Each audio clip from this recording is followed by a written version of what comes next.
ሰላም ጤና ይስጥልኝ። ማርቲ ነኝ ከማርቲ ኤ። ዛሬ ደግሞ የማሳያችሁ ድንች ወጥ ነው የምሰራው። የሚያስፈልጉን ነገሮች ነጭ ሽንኩርት፣ ቀይ ሽንኩርት፣ ትንሽ እርድ፣ ጨው፣ የፈረንጅ ቃሪያ፣ የአገራችን ቃሪያ፣ ድንች እና ቲማቲም ነው። እቺ ቲማቲም እንዴት ቆንጆ እንደሆነች ይዋት።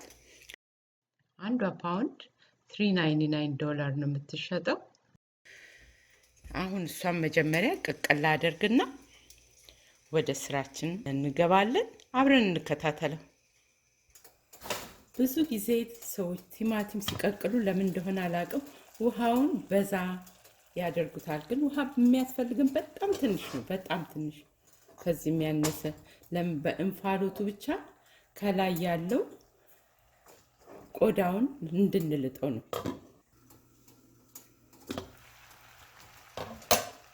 እንደምታዩት ቆዳው እየተላጠ ነው። አሁን ከዚህ አውጥቼ ምንድነው የማደርገው?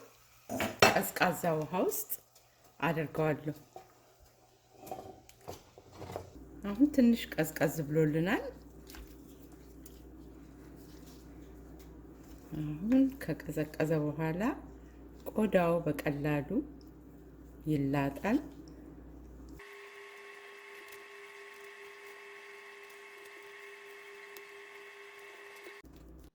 አንዴ ከላጥኩት በኋላ እንደዚህ ድቅቅ አርጌ ሁሉንም ከትፈዋለሁ።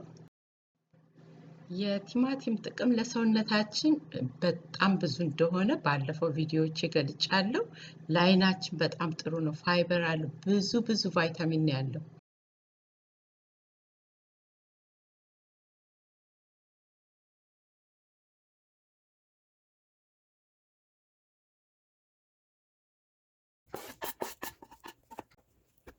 መጀመሪያ እንግዲህ ማረገው ቀይ ሽንኩርት የከተፍኩትን አቁላለዋለሁ። ዘይት ሳልጨምር ስናቁላለው ቃናው ይለቃል። በቃ ይሄ ደግሞ የኢትዮጵያ አይነት ሽንኩርት ነው። የዚህ ሀገር ትልልቁ አይደለም። ውድም ቢሆን ይሄ በቃ እንደ ሀገራችን አይነት ሽንኩርት ይሄንን የተጠቀምኩት። ያጣፍጣል ወጥና እሱን የተጠቀምኩት አንድ አይደለም ከሌሎቹ ሽንኩርቶች ከምንሰራባቸው ጋር። ሽንኩርታችን በደንብ ጥብስ እያለልን ነው። በዚህ ላይ ነጭ ሽንኩርቱንም ጨምረዋለሁ።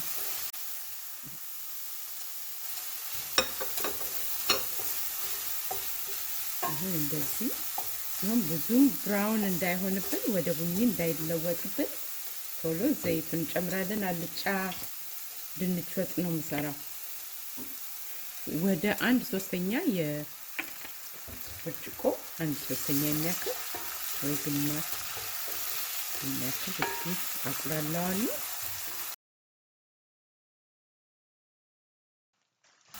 ግማሽ የሻይ ማንኪያ ጨው ጨምራለሁ።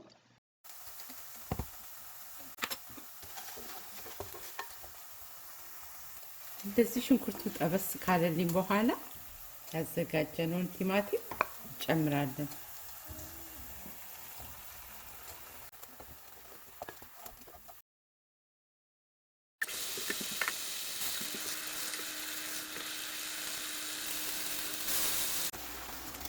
አሁን እንዲህ ቆንጆ ሆኖ ከተቁላላልን በኋላ እርዱን እንጨምራለን። ትንሽ እርድ 1/4 የሚያክል በሻይ ማንኪያ።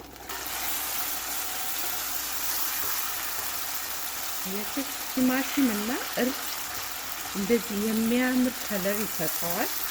ደግሞ እርድ ለኛ ለጤናችን በጣም ቆንጆ ነው። ወጥ ስንሰራ እንግዲህ በደንብ ወጣችን እንዲጣፍጥ ዋናው ቴክኒክ እንግዲህ ማቁላላቱ ላይ ነው። በደንብ እናቁላለዋለን። ማለትም ደግሞ ቫይታሚኑን እስከሚለቅ ድረስ እስከሚጠፋ ድረስ ማቁላላት የለብንም።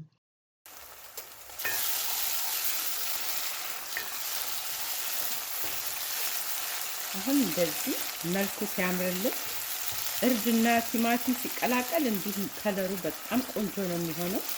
እና ደግሞ እዚህ በጣም ጠቃሚ ነው አይደል ለሰውነታችን በተለይ አሁን ኮሮና ቫይረስ አለ ሲባል ልክ እንደ ጉንፋን አይነት ነው ቫይረስ የሚባለው አይደል እጅ በመታጠብ በተለይ ደግሞ ነጭ ሽንኩርት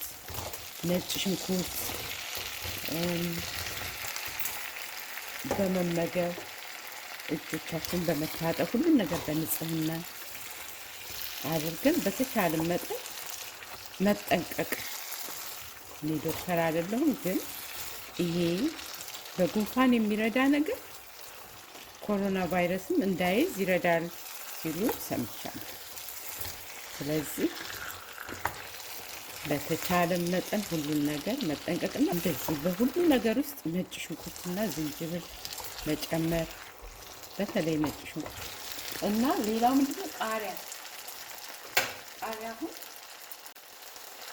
እንደዚህ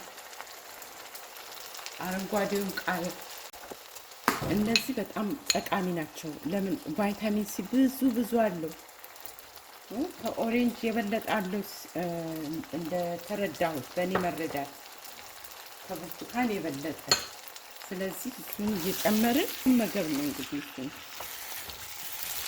በአፍሪካ ውስጥ እስካሁን ድረስ ይሄ የኮሮና ቫይረስ የሚባል ነገር ብዙም አይሰማም እንደሰማሁት አንድ ሰው ብቻ ነው አሉ የተያዘው ስለ ጥበቃው እግዚአብሔር የተመሰገነ ይሁን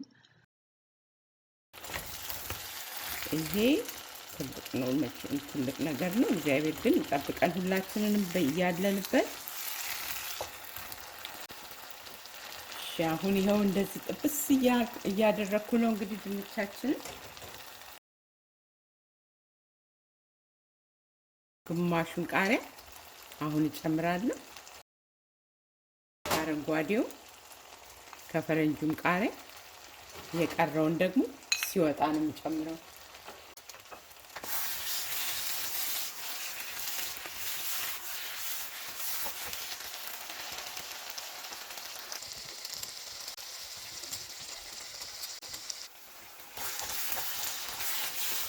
ትንሽ ውሃ ጠብ አድርጌ እያረኩ አበስለዋለሁ አሁን መጨረሻ ላይ የምጨምረው ምንድነው ዝንጅብል እና ነጭ ሽንኩርት ጨምራለሁ መጀመሪያ ላይም ጨምሬያለሁ ነጭ ሽንኩርት ግን እንደ ምርጫ ነው ይሄም አንዴ መጀመሪያ ላይ ወይም መጨረሻና መጀመሪያ ላይ መጨመር እንችላለን ወይም መጨረሻ ላይ ብቻ መጨመር እንችላለን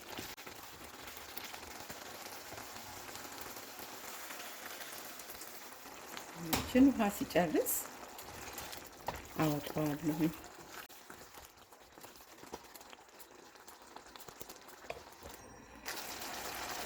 ይሄው እየደረሰልን ነው አሁን እንጨምረው እንግዲህ ይሄንን ቃሪያውን በሙሉ እንግዲህ ድንች በጣም እስከሚበስል አናበስለውም ገና ከወጣን በኋላ ስለሚበስል ፍርስርስ እንዳይልብን መጠንቀቅ አለብን ያቺ እንዲህ ስነካ ፍርስ ይላል አይደል በስሏል ማለት ነው አሁን እንደምታዩት ፍርስ ይላል ጨውን ቀምሰን ደርሶልናል እናወጣዋለን እንዲህ እየተንተከተከች በሳህናችን ላይ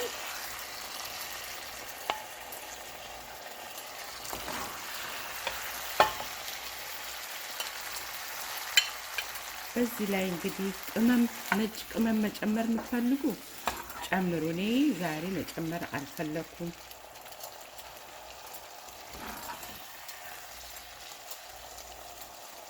ይሄ እናቴን ያስታውሰኛል እናቴ ድንች ስትሰራ እንዲህ ትልቅ አርጋ ነበር የምትቆርጠው ከዚህም የበለጠ ሽታው በጣም ቆንጆ ነው የነጭ ሽንኩርቱ የቲማቲሙ ሁሉ በጣም ቆንጆ ይሸታል ይሄን የመሰለ በጣም የሚጣፍጥና ለጤናችንም በጣም ግሩም የሆነ ምግብ ድንች ወጥ ሰርቼ ጨርሻለሁ ስላያችሁ እያመሰገንኳችሁ ሰብስክራይብ ላይክ ኮሜንት ማድረግ አትርሱ ለሌሎችም ሼር አድርጉ ሁላችሁንም ወዳችኋለሁ አመሰግናችኋለሁ በሚቀጥለው ቪዲዮ እስከማገኛችሁ ድረስ ሰላም ቆዩልኝ